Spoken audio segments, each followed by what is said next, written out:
Satu unit helikopter jenis Dolphin milik Badan Nasional Penanggulangan Bencana (BNPB) disiagakan untuk menangani dampak banjir di Provinsi Aceh.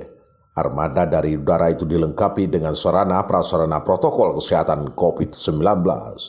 Kepala Pelaksana Badan Penanggulangan Bencana Aceh (BPBA) Sunawardi mengatakan, para petugas dilengkapi prokes COVID secara memadai guna terhindar wabah corona ketika berada di lokasi banjir. Kata dia, di dalam penanganan korban banjir selalu diajak masyarakat untuk gemar berperilaku sehat di pengungsian, seperti cuci tangan, masker, dan jaga jarak. Di bawah komando dan rem Lila Wangsa itu standby di Maluku Saleh masih. Jadi siap senantiasa, terisolir apapun masih bisa kita jangkau. Perahu-perahu bot kita di standby-kan sudah. Banyak sekali rubber boat dan perahu-perahu itu yang ada di Aceh Utara. Demikian juga ada sebagian yang di Wangsa.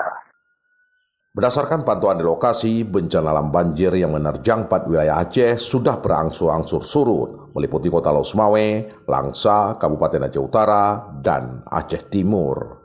Berdasarkan data sementara, ada 2 korban jiwa akibat meninggal dunia di lokasi bencana alam tersebut atas nama Syahrini dan Naiza. Dari Provinsi Aceh, Erwin Jalaluddin melaporkan untuk KBR.